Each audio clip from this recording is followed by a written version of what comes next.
Hello everybody, hope you guys are doing well. My name's Enrique the Geek and welcome back to another video. Today's vid is going to be a bit different from others because I want to talk about the Pokemon Company's latest animated endeavor, Pokemon Evolutions. Essentially, all it's trying to achieve is the faithful retelling of classic scenes and moments from Pokemon video games in anime form. And I gotta say, they exceeded my expectations in all areas. From the music to the voice acting to the stunning visuals, this series was a masterpiece in my opinion. But I'm not here to review the series, I'm here to rank them. The episodes, that is. Now keep in mind, I don't think any of them are horrible. All I'm doing is putting them in order where I think they belong, stacking up against each other. Also, this is just my opinion. Please do not take this as fact. Let's dive into these rankings. Number 8, The Champion. In my opinion, this was the weakest of them all. And it was for reasons that were kinda out of its control. I feel like the fact that we already have this scene in HD kinda cheapens it. If if we battled the Eternatus on the DS's graphics and we got to see this battle play out in 2021, I think people's opinions would change on this episode, but I just don't think it was that good. It doesn't have that same effect, you know? Not to mention Sword and Shield are only 2 years old, so it's not that nostalgic as the others on this list. It did do a good job in giving us Leon's perspective on the events near the end of Sword and Shield with minimal dialogue, so I'll give it that. But it wasn't as good as the others because that's really all the episode strives to achieve. Number 7, The Rival. I know that Sinnoh is the region that the Pokemon Company is really pushing nowadays, and that's why I was slightly underwhelmed with this episode. This episode focuses on Barry, everybody's favorite rival, on his quest to get all gym badges and become the champion. This episode has its moments, such as Lucas and him finding the Pokeballs and Professor Rowan's briefcase, an iconic scene from the Diamond and Pearl games, and Barry fighting Team Galactic. However, my problem with this episode is that they jumped in between too many different scenes, and it feels like none of them fully got fleshed out.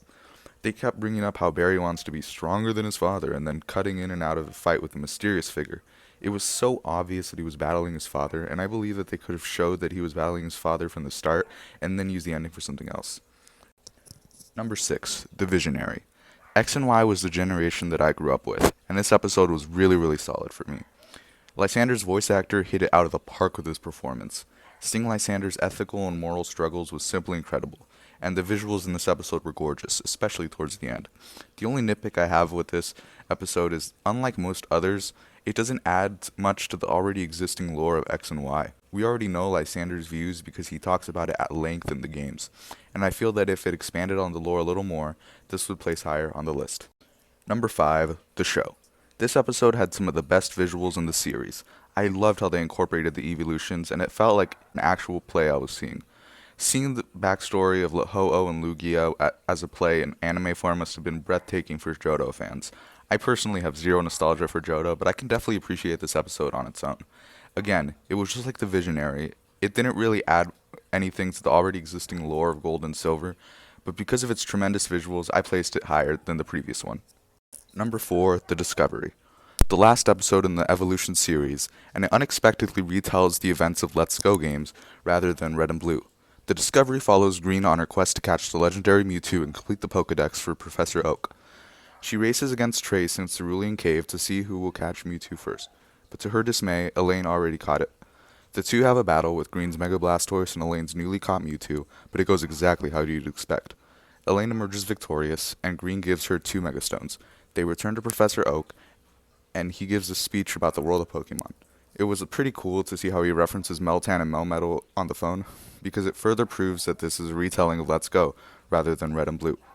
This episode had everything, man. The music, the visuals, and Green is the strongest part about this episode. I was worried that they would give her the Hilda treatment and not have her say a word, but she surprisingly has a ton of personality in this episode, from the facial expressions and dialogue. It's because of this that it felt like an episode from the anime, which I feel fits this episode very well. Number 3, The Wish.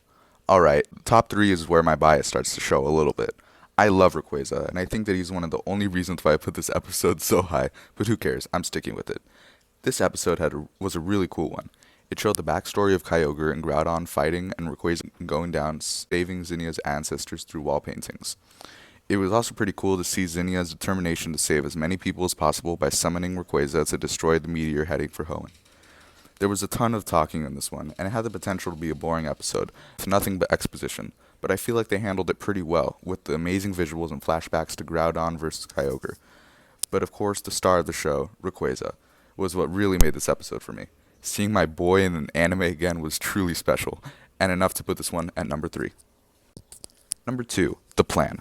N was the main character of this episode. It really expanded his character, and I could definitely get behind that. We get to see how N was found by Getsis as a boy, and see N capture Zekrom. We also get to see Alder trying to change N's mind on Getsis' true ambitions, but by then, N is already too far gone. Zekrom is in my top 5 favorite Pokemon, so it should come to no surprise that one of my favorite scenes in the entire series was Zekrom appearing to battle Hilda alongside N. I love how overly dramatic they made that scene, and the music was perfect in this episode. Number 1, The Eclipse. This episode was my favorite in the entire series, and it wasn't even close for me personally. Just like X and Y, I have a ton of nostalgia for Sun and Moon, and this episode did not disappoint.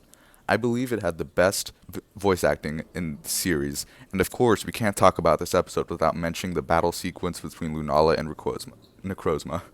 This was, without a doubt, the best battle in the entire series, and nothing you say can convince me otherwise.